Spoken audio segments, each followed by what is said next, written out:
नमस्कार मित्रों, मैं प्रवीण श्रीवास्तव, ज्योतिष आचार्य। आज मैं आपके समक्ष लाई हूँ कि आपके सितारे क्या कहते हैं और ये सितारे क्या कहते हैं और इन सितारों के कुछ कहने का क्या अर्थ है। आइए आज जानते हैं मेरे astro channel astro Praveen Srivastava पर। मैं आपको बताना चाहती हूँ कि इस हमारे ब्रह्मांड में अनगिनत तारे होंगे और अनगिनत सितारे होंगे, मगर जो काम के थे उन्हें हमारे ऋषियों ने खोज निकाला है। हमारे ऋषि मुनि बहुत ही ज्ञानी थे और हमारे सनातन धर्म में ऐसी ऐसी चीज़ें हैं कि जिसकी मैं वर्णन कर ही नहीं सकती, कि अनंत ज्ञान है। और हमारे ऋषि मुनि बहुत ही ज्ञानी थे। उन्होंने नवग्रह 27 नक्षत्र को खोजा और उनके ऊपर हमारे जीवन पर होने वाली घटनाओं का हमें विवरण दिया। तो आइए आज मैं आपको अपने चैनल के माध्यम से बताती हूँ कि हमारे जीवन पर इन ग्रहों का क्या फर्क पड़ेगा और इनका क्या रहस्य है और ऐसा क्यों होता है। हमारे मन में बहुत सवाल आते हैं कि क्या ये सच है कि ग्रह बोलते हैं या ग्रहों से कुछ होता है। हाँ, मैं कहूँगी कि ये सच है, ग्रह बोलते हैं। तो मैं आपको एक एक ग्रह और एक एक नक्षत्र के बारे में मैं आपको सिस्टम से बताऊंगी, ताकि आप अपनी राशि, अपने ग्रह खुद सुधार सके और उसके उपाय भी कर सके। तो मित्रों, मैं आपको बताती हूँ। सबसे पहले सूर्य को हमारे ग्रह मंडल में राजा भी कहा गया है। सूर्य हमारी आत्मा का कारक है, हमारी लगन कुंडली के पहले भाव का भी कारक है। सूर्य को हम पिता भी मानते हैं, सूर्य को हम अपनी सरकार भी मानते हैं, राज्य सरकार भी मानते हैं। और सूर्य हमारे आत्म सम्मान का भी कारक है। सूर्य ग्रह एक ऐसा ग्रह है जो जिससे सारे ग्रह रोशनी लेते हैं। चंद्रमा का अपना कोई प्रकाश नहीं होता, वह सूर्य के कारण ही चमकता है। इसलिए सूर्य को राजा पिता कहा गया है।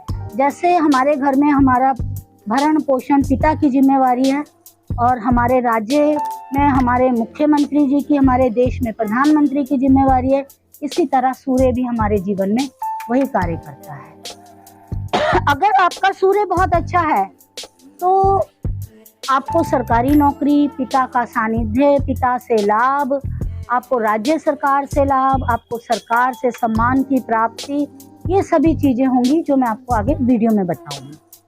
प्रत्येक ग्रह को 3-3 नक्षत्र दिए गए हैं। सूर्य के पास भी 3 नक्षत्र हैं। सूर्य के पास पहला नक्षत्र है कृतिका नक्षत्र के बारे में भी मैं आपको बताऊंगी कि कृतिका नक्षत्र में सूर्य के होने से क्या प्रभाव पड़ता है।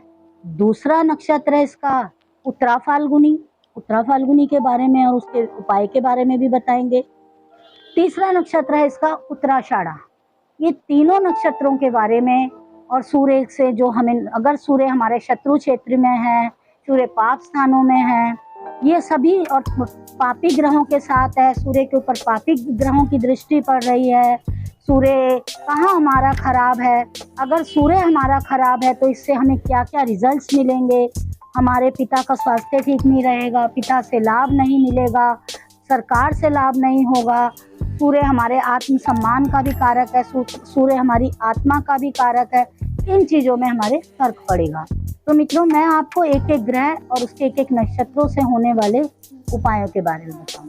अब मैं बताती हूँ, सूर्य अगर आपका अच्छा है तो उसको और अच्छा कैसे करें, और खराब है तो उसको हम अच्छा कैसे बना सकते हैं। इसमें आपका पैसा नहीं लगना, सिर्फ भावनाएं ही हैं जो कि हम सूर्य को हम समर्पित करके हमारे जीवन में कुछ अच्छा हो सकता है।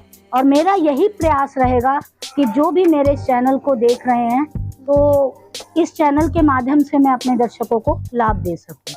मित्रों, मैं ये चाहती हूँ कि मेरे इस चैनल से आपको लाभ भी हो और आपकी परेशानियाँ भी दूर हों। और बस मेरा यही एक मंतव्य है कि मैं कुछ ना कुछ इस समाज को, इस सोसाइटी को अपनी शिक्षा के माध्यम से दे सकूं। तो मैं बताती हूँ, अगर किसी का सूर्य खराब है तो सबसे पहले उसे अपने पिता के, क्योंकि हमारे माता पिता ही हमारे साक्षात भगवान हैं और सूर्य भी जो सामने दिखता है वो साक्षात भगवान है। हम उनके ही चरण स्पर्श करें, अपने पिता का आदर करें, पिता की बातों को मानें, पिता के चरण स्पर्श करें। उसके बाद सूर्य देवता को जल दें। जल हमें कैसे देना है? तांबे का लोटा लेना है, उसके अंदर गेहूं, गुड़, रोली, एक गुलाब का फूल। अगर आपके ऊपर कर्जा है तो उसमें लाल मिर्च भी डाल सकते हैं। अगर आपको आपके शत्रु ज्यादा परेशान करते हैं तो आप उसमें काले तिल भी डाल सकते हैं। अगर आपको बीमारियां हैं, रोग हैं, परेशानियां हैं तो उसमें आप 2 लौंग, 1 इलायची भी डाल के सूर्य भगवान को अर्पित कर सकते हैं, जिससे आपके सूर्यदेव प्रसन्न होंगे। तथा आदित्य हृदय स्तोत्रम का पाठ कीजिए।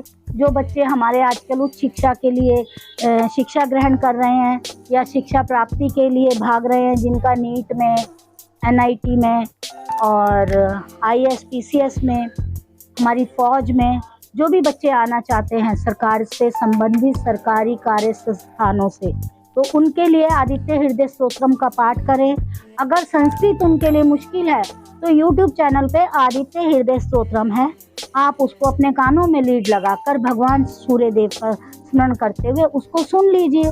आपको आपके सरकारी कामों में लाभ अवश्य मिलेगा। बस आज के लिए इतना ही। कल मैं आपको बताती हूँ चंद्रमा और चंद्रमा क्या है, चंद्रमा से हमारे जीवन में क्या क्या प्रभाव पड़ते हैं, चंद्रमा किन चीज़ों का कारक है। तो आप बने रहिए, कल आपको चंद्रमा के बारे में बताते हैं। नमस्कार।